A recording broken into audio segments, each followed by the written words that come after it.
Hey everyone, and welcome back to the Phantom's Den. Today we are starting another new React series, this time with our friend Peter Hollens. Now, I've heard some of this guy's music over the years. He is a very phenomenally talented YouTube cover artist. I've had the chance to listen to some of his mashups that he's done and some of his medleys around the holidays before, and I've really enjoyed them. And I thought it would be a lot of fun to start out with his collaboration with Tim Faust, our friend over at Home Free, that famous a cappella group. And they did a version of Misty Mountains from The Hobbit a few years ago that is insanely popular. I cannot believe I have never actually heard it before, and I'm a huge Tolkien fan, so I'm really excited to listen to this one and to dissect it as we go along. So let's give it a watch.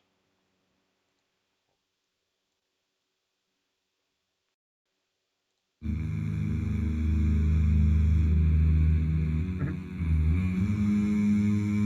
Oh, cool.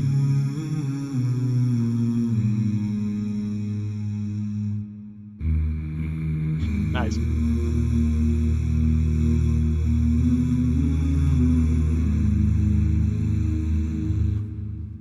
Far over the misty mountains cold, to dungeons deep and caverns old. Oh, wow. Ooh, fantastic. Already right out the gate. Okay, first of all, just the humming that Peter is doing in the background with the multiple versions of himself, it is so tight, and he is a phenomenal talent at post production, at blending his voice together seamlessly. Like he can do that live too, but the way that he blends his own voice and layers it on top of one another to make these full, rich sounds is just fantastic. And Tim here, he is barely even phonating. He is barely making any sound. He's practically speak singing, and it's so calm and effortless. You can even see it in his face, in his demeanor. This is like nothing to him. It is so impressive. Like just listen to this opening. You have that drop off, and then he just comes right in, and oh my gosh, that was quick here. Far over the misty mountains cold, to dungeons deep and caverns old, we must away ere break of day, to find our long forgotten goal. I also just want to say I love the outfits that they're wearing. I also love the fact that the lighting choice is intentional. I don't know if they're filming in the same location or not, or probably at different times, but they specifically are putting Tim in a darker lighting and putting Peter in the lighter so he can come off as the light, bright tenor, and he can come off as like the burly, bass that is just booming like deep in the mountains, like what they're going for in the song. Yeah, it's just really cool so far. I'm loving it. The just everything is great. Their center of pitch is on point.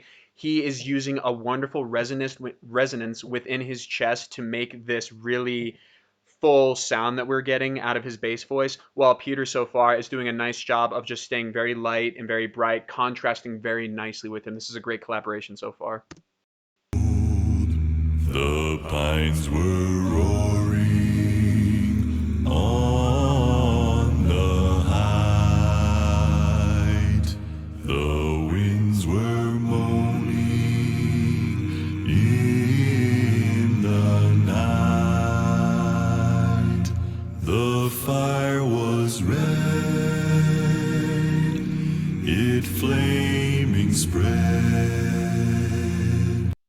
And again, like I just said before, with this contrast, Peter is doing a great job. He's thinning out his voice without giving up the breath support or the control or the resonance that he is going for. He is still providing that light tenor sound, but he is having a laser-like focus that is allowing the sound to just come out very effortlessly.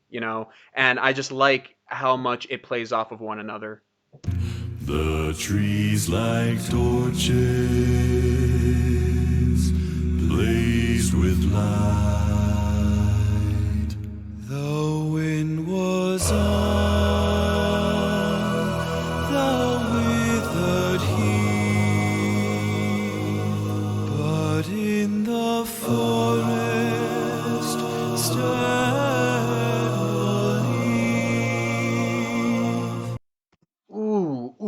Wow, those backing vocals are just first of all, his solo, it's very nice, it's very beautiful. I get very like Danny Boy vibes off of it, very just folk song tenor leading man esque. It's very nice, but the backing, I love how legato everything is. I love it seamlessly. Like they even slide into some of their notes. Just it's ever so slight. Like it's not like a oh. It's just it's very he's barely dipping down into it. Like he's jumping from pitch to pitch, but he is connecting it so nicely that it's giving it this very just relaxing vibe, like almost like you're going down a river, you know? Like it's very soothing to listen to. You get a very folksy feel out of it. It's really nice. Like here, let's go back and just listen to it one more time. The wind was on the withered heath, but in the forest stand the leaf. Their shadows lay, be night or day, and dark things silent crept beneath. One other thing I would like to point out too, I know a lot of this probably has to do with post-production, editing, trimming, and blending, I'm sure. But when it comes to choral music like this, one of the most obvious staples as to whether or not, a group has been together for a long time or they're, just at a professional level is how clean their onsets and offsets or their cutoffs, I should say, are. And obviously with this, because again, post-production, I'm sure, all of the starting and stopping points of the backing vocals are beautiful because there's almost like I don't think it's a reverb effect, but because it is cutting off so smoothly and so nicely, it feels as though there's an echo effect of the choral in the background that leaves you wanting more, and it just gives you that like it sends chills up your spine because you're like, what's coming next? Like that is just beautiful. Clean cutoffs are the staple of a very polished ensemble, whether it be in a musical or in an a cappella group or even in a music video like this. Having clean cutoffs is essential to separate yourself from a pack of people who are just, like you can be singing together in a group and having a good time. You can sound fine, but if you want to be considered professional, you want to take it to the next level, it has to be very clean. Everything has to be succinct and intentional. And this video is doing a phenomenal job showcasing that. Even again, I'm not entirely certain, but it might be due to post production. So, regardless, it's still great.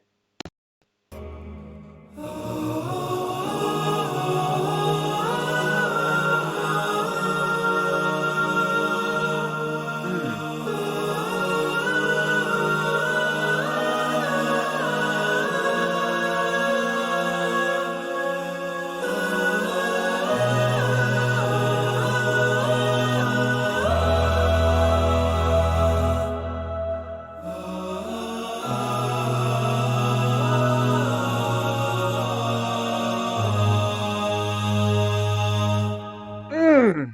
Mm, wow. Oh my God. I love that resolution. I love it so much. Oh my God. Oh, it went exactly where I wanted it to. And it was just robust and it built. That was great. Everything about that was fantastic. The Ascension. Also, this is a wonderful opportunity to be able to talk about parallel fifths or parallel fourths, either or, which is almost considered kind of a taboo in a lot of choral music because it just doesn't mesh well with certain genres and styles. And essentially, what a parallel fifth does is if you're in a chord progression, it basically just moves the fifth. And I don't have my piano in front of me right now to give an example, but essentially, think almost. It doesn't have to be a harpsichord, but think like very medieval, ye old folksy style singing, or like where it's almost like monk chanting, and he's essentially going for that vibe. He's trying to make it feel ancient, like they're dwarves in the context. They're dwarves singing about their lost and forgotten homes and whatnot. And so they're going for that ancientish, medieval-ish feel, and the way that he incorporates the voice and the moving parts and the harmonies that ascend and as they crescendo and come together and it explodes out at the top and it comes back down and then it just resolves all together every single voice. I don't know how many times he layered himself and Tim together to create that choral effect they just did, but it was just, oh man, it was breathtaking, like chills upon chills on that. Like that was beautiful choral music, beautifully blended. The harmonies were amazing. I loved the use of parallel fifths. That was just so cool. You don't hear that often outside of unless you're going for a specific style like this. Oh yeah, that was just fantastic. Let's just listen to the very end of that really quick because oh man, that just took me back. Here we go.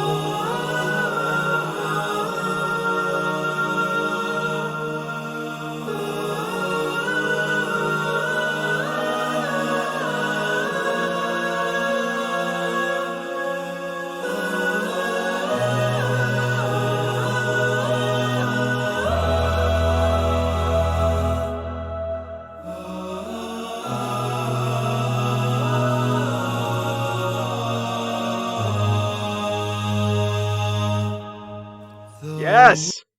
Also, real quick, I know I stopped in the same place, but I also want to point out just he has a beautiful falsetto. It is so clear, it is so precise. His breath support in that register of his voice is insane. It's incredible. Because that's the thing too, you have to remember. It's just these two guys. It's mostly Peter and Tim's doing a lot of the low stuff.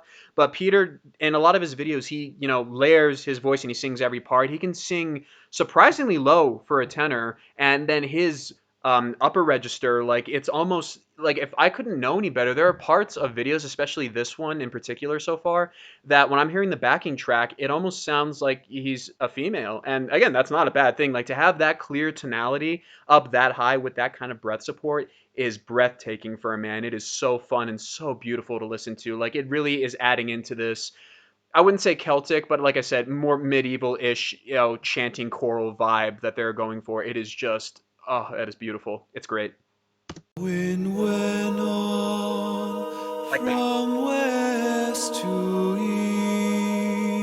east, a movement in the forest ceased, but shrill and harsh across the marsh,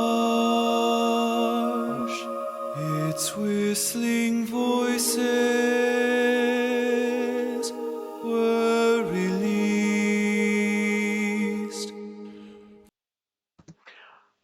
So I happened to just touch on what I wanted to say right before apparently it started to happen yet again because it happened earlier in the piece, but that time was even better. The verse that we just went through, I'm pretty sure all those backing vocals were just him. So just that pure tonality again was just so beautiful. And also to point out too that they are straight toning most, if not everything, in this piece. And while people will say adding vibrato requires more air support and whatnot, for me personally, I find it actually more difficult especially when you're singing softly like this, to maintain breath support without adding in vibrato is exceedingly difficult. Like it is deceivingly difficult, I should say, and exceedingly difficult to be able to just maintain, have like laser lock that center of pitch, have the technique, have the lift that you need in your soft palate as well, to be able to have that airflow that you need comfortably to be able to sustain these notes for this long while living up in that tenor stratosphere that he's living in. And again, that's easier for some more than it is others. It all depends on your vocal type, the amount of training, how much you even warmed up that day, things like that. But it's so like people who are not trained singers, like obviously like stuff like this is very impressive, but it is just it is a shame that you do not entirely know how impressive it is what they are doing. It seems simple on the surface, but everything requires so much work and effort, and it is just mind blowing like how talented these guys are and how easy they make this look because what they're doing is not easy at all. This is very difficult. So kudos to them. Farewell, we call to hearth and home. The wind may blow and rain may fall. We must away ere break of day. Far o'er the wood and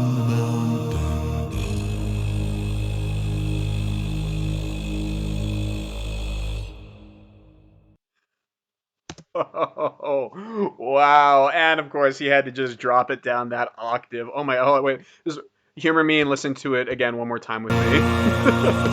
far o'er the wood and mountain.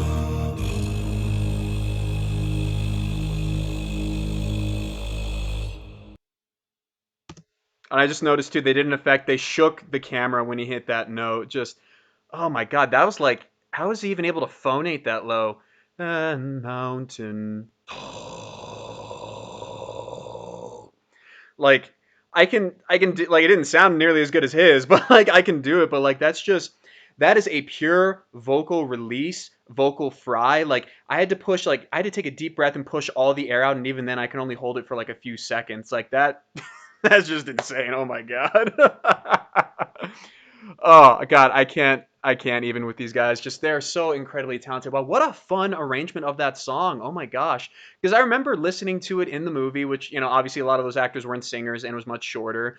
But, it was because of the acting and what it meant in the film, why it was such a powerful piece. But with this, oh my gosh, just the use of the choral blending in the harmonics in the background, the use of parallel fifths, which I wasn't expecting, was really cool and gave it that ancient medieval vibe that they were trying to go for. The production value was just a lot of fun, seeing them in costume and just really committing to the acting bits of it. I love that in performances. Any performer who can be genuine and be themselves and like not try to be the character but be themselves through the character, whether it's just them playing somebody dressed up from the time or from whatever property that they're messing with. Just any performer who can commit is so much more fun to watch regardless of whatever their talent level is. But obviously these guys are insanely talented. Oh my God, that was such a fun listen. Oh, well, this was a lot of fun, guys. Please like, comment, share, subscribe, ring the bell for notifications. Link down in the description below for the original. Let me know if you enjoyed this and you want to see more of Peter Hollens' work. I really enjoy him as a performer. I've seen several of his other videos, and I'd be happy to react to more. And yeah, this was a lot of fun. So thank you guys for stopping by, and I hope you have a wonderful rest of your day.